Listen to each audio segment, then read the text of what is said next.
Hey, welcome back, everyone. The Centers for Disease Control and Prevention, they've started a new program where they're trying to dictate speech. And they have an entire page now dedicated to the rephrasing of certain medical terms. We're going to be going over what the Newspeak of medicine is, emblazoned by the Center for Disease Control Prevention. I'll show you the page and we'll go over, well, what the new language is that you have to use if you're a medical professional. Also, the Department of Justice right now is actually very concerned. The Department of Justice, which is, more in line with Biden right now, to say the least, they're warning that efforts to overturn this whole, the movement to give people free college, basically, to refund people for their college debts and so on, that debt forgiveness program, if challenged, could actually do something much, much larger than just, again, overturn the forgiving of debt. The big thing this can now do, according to the Department of Justice, is open every single government action, every single thing the federal government is doing, open them to lawsuits. They say they can be sued on everything. And of course, they're saying like it's a bad thing, but it's going to be interesting to see, well, the legalities of federal government overreach, which is going to be also a big topic when it comes to the new investigative committee on the weaponization of government actually being launched by Republicans right now. And so this is actually very timely. Also, folks, we have a big exclusive today. We're going to be talking with Joe Hanneman. You might remember Joe and I did the documentary, The Real Story of January 6th. Joe managed to get, I don't know how he did it, we'll talk to him later today. He managed to get the audio recordings from the Capitol Police of the radio chatter on January 6th. And it shows something really, really significant, which is they knew things were going south. They knew things were going bad. They were asking for help, and the leadership was not doing it. Somebody was blocking a proper response. And that could have, had they responded, they could have saved Ashley Babbitt's life. It's a significant finding, major interview. That'll be later in the episode today, so stay tuned for that. That said, folks, and that had to be after the jump to Epic TV, speaking of which, because YouTube would not let us publish something like that. So 25 minutes or so, we will jump over exclusively to Epic TV, so be sure to join us there. All right, folks, let's jump into the first story for the day. Let's talk about the CDC and interesting stuff here. I'll start with Brownstone Institute, kind of just laying the foundation. Then I'll go into the actual page of the CDC after this. Brownstone Institute says this: the CDC puts itself in charge of language too. And it says the Centers for Disease Control and Prevention has come out, it's a CDC, come out with a guide for how we are all to speak and write. This can be found on the website titled Preferred Terms and for Select Population Groups and Communities. Of course, it's all these dividing people up by race and class and everything else, right? It said it is clear that this list is being read and distributed broadly from medical institutions, hospitals, scientific communications, doctors' offices, schools and universities, as well as other U.S. government agencies and institutes. The CDC is the arm of the U.S. government tasked with disease control and prevention. It is not tasked with correcting wrong speak. Now, a lot of people would point out, hey, it's just the CDC. What are they going to do to me? They're not going to tell me what to say. They're not going to tell me that I have to call a homeless person like an individual denied affordable housing or something like that. No, I'll get to the actual terms they have. They can't make me say that, right? I'm going to say it's a homeless person. I'm going to say an illegal alien's an illegal alien. I'm not going to use their new terms. What can they do to me? The issue with this is it's a first step. And by dictating language that has to be used in place of conventional language, even legal language, in fact, they're forcing schools, medical institutions, medical offices, your doctor's office, any kind of agency, scientific journals, all of them now will begin adopting this language based on the CDC's guidelines. That's why this matters. And if we look at what's happening in Canada, where individuals like Jordan Peterson have to go to re-education classes for saying things that don't align with the political agenda, it's not that far off that it could happen in the United States. Look, in California right now, they're making it so that doctors who don't tout the line and toot the little horn of the vaccines and so on, who don't play the game, can have their medical license revoked. So this is the new standard. It's a speech dictating standard they're launching. I'll go into the website in a sec, but it says, according to the website, the CDC has put together this very extensive list to protect people from, quote, stigmatizing language. The problem is that the CDC evidently believes that there should be no social stigmas, that if one commits a crime, is in prison, is an addict, or is involved in behaviors that most find offensive or are illegal, it is not okay to use a term to directly describe that activity because societal judgment might hurt someone's feelings. So the CDC is apparently afraid that we might hurt people's feelings by using unapproved terms. And that is what would lead to a threat, and that would lead to a threat to public health. You see, this whole public health crisis narrative, remember we talked about how this is not just about viruses or diseases? Public health is becoming everything. Public health is becoming language. Public health is becoming your home status, your debt status, your ability to put food on the table, gun violence, your cars, environment, smog, methane, gas stoves. That's the new one they're launching. They want to ban gas stoves. Public health includes everything. And they're extending it to everything. And by declaring a public health emergency, they believe they can dictate policies on everything. And that's why this is important.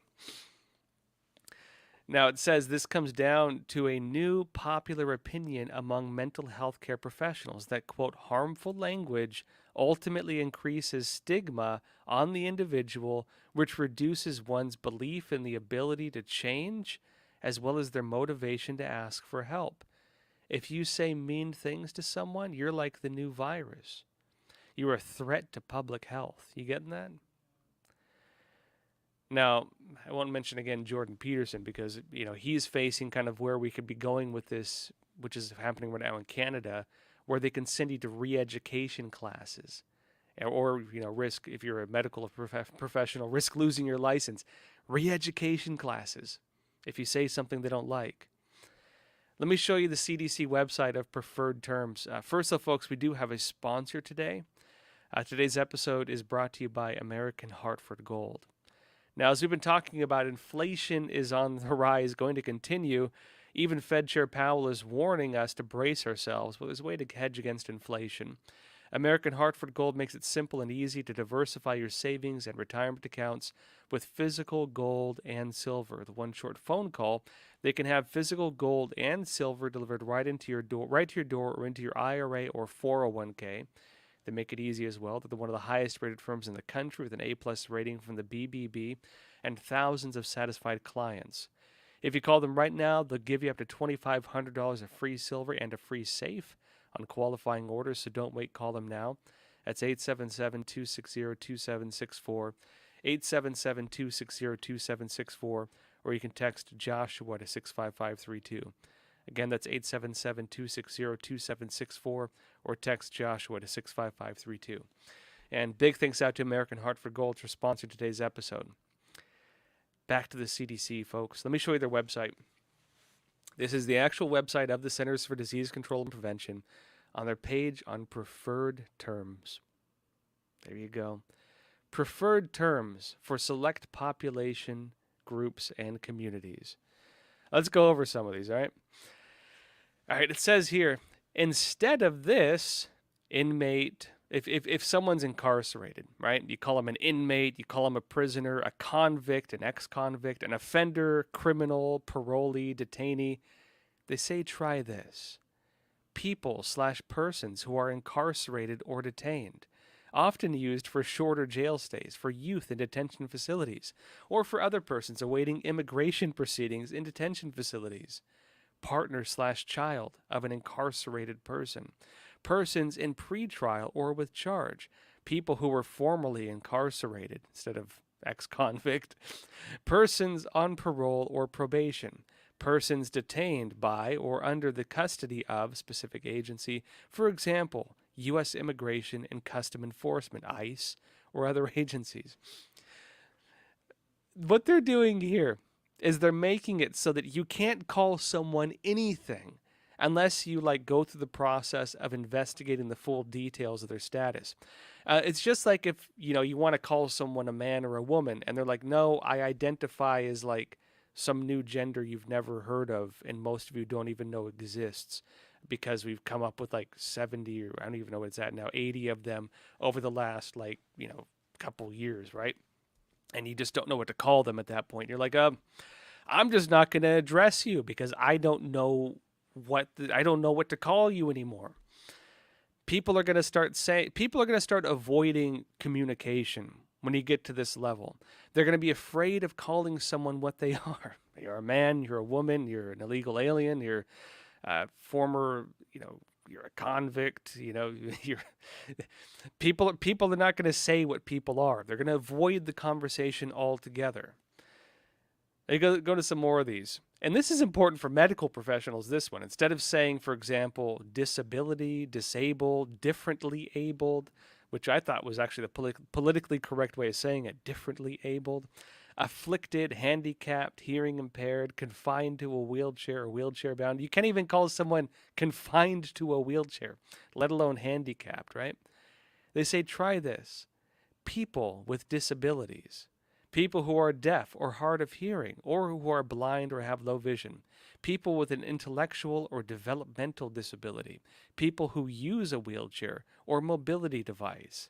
It says, note, avoid using vulnerable when describing people with disabilities. CDC is aware that some individuals with disabilities prefer to use identity-first terminology, which means a disability or disability status is referred to first. For the purpose of these guidelines, CDC promotes person-first language, but also promotes an awareness that language changes with time, and individuals within groups sometimes disagree about the preferred language used to describe themselves, acknowledging basically that no matter what you call them, someone's still going to be offended. No matter what you say, someone's still going to be offended. Instead of using the broad term, people who are disabled, you have to go into the exact specifics of each individual disability. You getting that? And not even each individual disability, but every possible category of degree of disability. Like, you can't just say disabled. Imagine going into stores and where they have like the disabled parking thing, parking sign where it's a person in a wheelchair, or on the bathroom door and it's the person in the wheelchair. That's supposed to mean disabled. You have a disability. Imagine in the future if they have to like make every individual type of disability and have like an image representing every individual type. That may sound far off, but look, they're already doing it with the bathrooms. It's getting there, right? It goes further. They put the less crazy ones at the top, and they put the more crazy ones at the bottom. Some of these, for example, are like, drug addicts. I won't go over the whole list, but they say, instead of this, drug users, addicts, drug abusers, try this. Persons who use drugs, or people who inject drugs. It says healthcare access. I'll just read off some of these. When it comes to terms on healthcare access and access to services and resources, they say, call them people who are medically underserved. Instead of calling someone homeless, call them persons experiencing unstable housing. It's not them that are homeless, it's the system that is making them homeless. Lower socioeconomic status, someone who's poor. People experiencing poverty. Mental health or behavioral health, if you have mental problems. People with a pre-existing mental disorder. Non-U.S. born persons, i.e. illegal aliens or something like that. People with undocumented status. You getting this? They have there's a huge list of new terms on all these things. Again, that being said, every person has their individual situation. If you talk about people who are not American citizens, there are people with green cards, there's people waiting for status, there's people who are just illegal aliens, there's criminal aliens. The list goes on and on and on. You can categorize them broadly maybe not in between, well, legal or illegal. But of course, you're not going to list every single individual category and every individual status. The point we're getting to as a society is we can no longer talk about things directly. That's what this is going to lead to. We can no longer have conversations about mental health. We can no longer have conversations about disabilities. We can no longer have conversations about drug abuse. Like I myself as a journalist, if I'm writing about, for example, fentanyl overdoses, I can't call someone, well, I mean, I can, but they're not going to like it, and I'm going to do it anyways. But I can't call someone, for example, a drug addict, for example. Maybe it's persons experiencing Obama-era programs to supply cocaine to the Mexican cartels and weapons under, Fast and Furious. Maybe I'll start calling them that. Persons experiencing Obama-era policies supplying the terrorist groups with cocaine to facilitate the drug trafficking operations. Instead of illegal aliens, I'm going to start saying people experiencing United Nations-led programs under the IOM to facilitate mass immigration into the United States. I think we can actually find a way around this. I changed my mind. I think there's a way, right? Where there's a will, there's a way. I think we can use this, folks. Persons experiencing World Economic Forum abuses of individual rights. How about that one? All right, folks. Something else interesting happening. The Department of Justice is warning right now that something very serious could happen. If a lawsuit is able to move forward, if challenges are able to be raised right now against the student loan forgiveness program the Biden administration is rolling out, if they challenge that, the Department of Justice is warning that this will open the door for lawsuits, they say, against nearly all federal actions. If this is allowed to go through, they're going to make it so you can sue the federal government for everything. This is their exact phrase, all federal actions, or virtually all federal action. Let me show you this. I'll start with an article, then I'll go into the actual source. This is Go Banking Rates. They say student loans.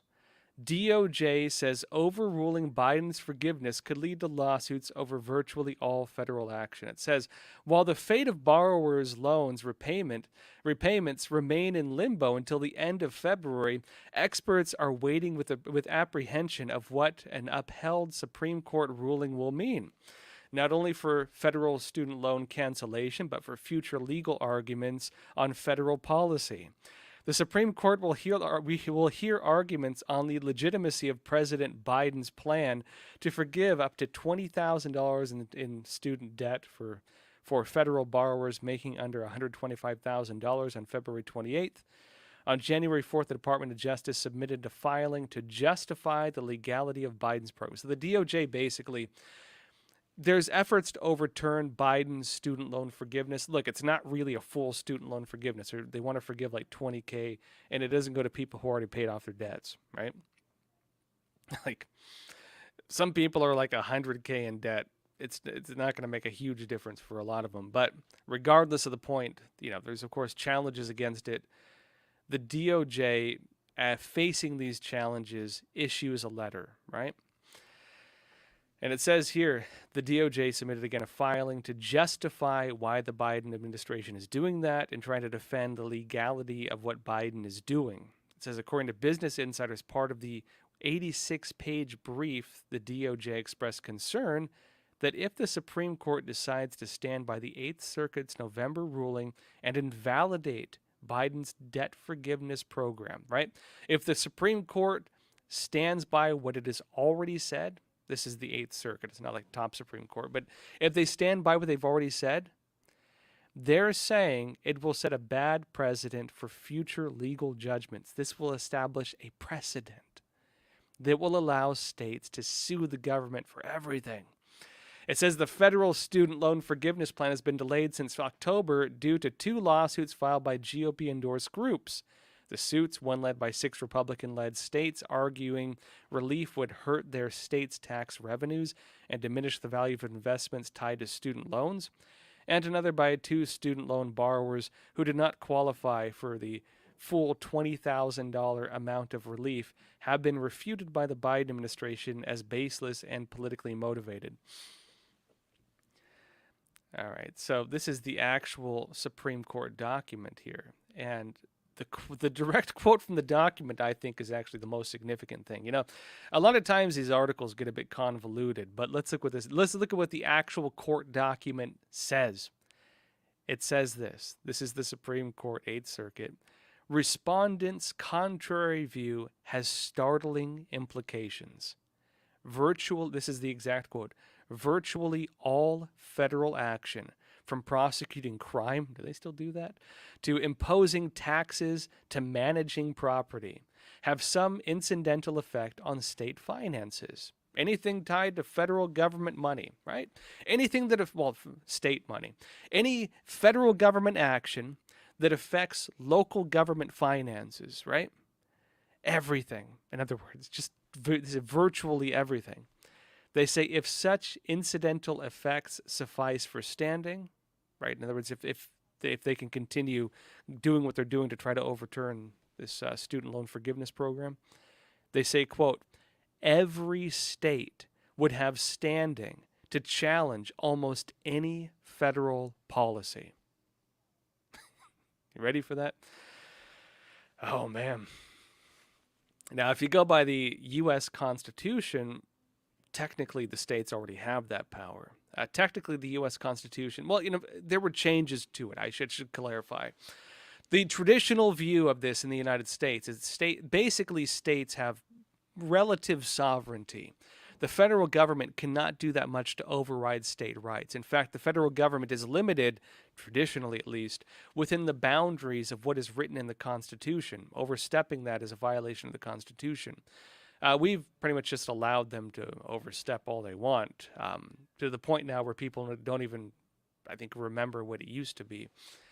That did change a bit after the Civil War, late 1800s in the United States, when, of course, after freeing the slaves, Lincoln had to change things a bit, and he made it so that with new amendments, that, again, the Constitution in particular had to be applied over states, and there was some expansion of the federal government because of that. So it's not absolute. It's not as absolute as it was during the founding of the United States, but there's always been this argument of state rights. While you could argue in the Civil War, of course, the real fundamental battle was over slavery. The narrative used that actually got people rallied up and so on was mainly around state rights. Can the federal government dictate the laws of states, right? Of course, again, after the Civil War, it changed a bit. The federal government can dictate, to an extent, state rights if, for example, the states are, enslaving people and violating basic freedoms. But again, it's been taken to an extreme now. It's been taken to a serious extreme where the federal government believes to some extent that it can do whatever it wants to states, and states can't do much about it. We've now seen pushback on this, the degree to which it has been pushed. And you do see states now begin challenging this. This case is very significant because this case actually goes back and challenges the extreme length the federal government has gone to dictate even how states can use money. And if federal government action requires states to begin like reimbursing students on loans, bad loans, in my opinion, predatory loans to begin with. If they want to fix this, this is my problem with a lot of these socialist things. If you want to fix, again, the high price of schools, in my opinion, it's ridiculous. People are paying $100,000 and you have kids able to sign away pretty much their futures with interest rates that increase over time and so on. I got lucky. My dad taught me don't spend money you don't have. I never took out loans. I just went to community college, but the federal government basically, by giving federal-backed loans, makes it so that schools don't have a personal stake in the success or failure of the students. You understand what that means? Because the federal government is directly involved in the loan process, people can take out federal loans. And when they take out federal loans and, for example, they're not paying the school or they're not going to the school and having to actually pay them, right? The school no longer has to offer a product that's affordable, in other words. The school has no stake in whether people can pay off the loans or not. If the person pays back the loan, great. If they don't pay back the loan, it doesn't matter. They get their money anyway. The schools have zero stake in the success of the students because of the loan system. If the federal government has an individual loan program beyond what even the banks have, where even filing for bankruptcy doesn't get rid of it, I would blame this problem not on the banks, not on the schools, but on the federal government interventionist policies that make it so that there's no stake in the schools to make sure the kids can go and get jobs so they can pay back the loans.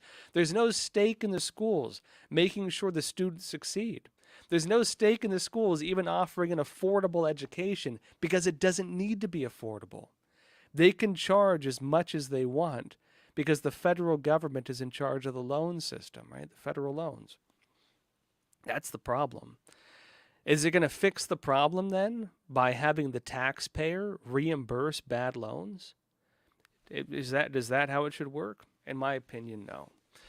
It's the same thing with high costs of medicine. A lot of it is interventionist policies from the medical system. It's interventionist policies where, for example, the government wants to do price setting, where they've put themselves as the intermediary between negotiating prices and so on. In fact, even running some of the pharmacies. A lot of people don't know this. Bad programs that pump up the costs, where, again, the affordability of medicine is no longer based on the companies. It's interventionist policies where the government is the intermediary. You don't fix the program by subsidizing that. Subsidizing it is only forcing the taxpayer to take on the burden of a bad system. It doesn't fix it. It just subsidizes it, right? You don't fix failure by subsidizing failure. You fix failure by letting it fail and then replacing it with something that works. At least in my opinion. All right, folks, that says jump over to Epic TV exclusively. I want to talk about a couple important things first, then we'll get to Joe Hanneman. All right, folks, the World Health Organization is back at it. The WHO later this month is going to look into whether they want to end the COVID-19 emergency. And given what's happening in China right now, I personally don't think they're going to end it. I think they're probably going to try to make it worse. End of this month, we're going to find out the fate of the world when it comes to new policies on COVID. So brace yourselves for that, especially as the CDC. Remember, folks, they did this last time. The Chinese Communist Party seeded the virus to every corner of the world, massive outbreak, what looks like a new variant, right?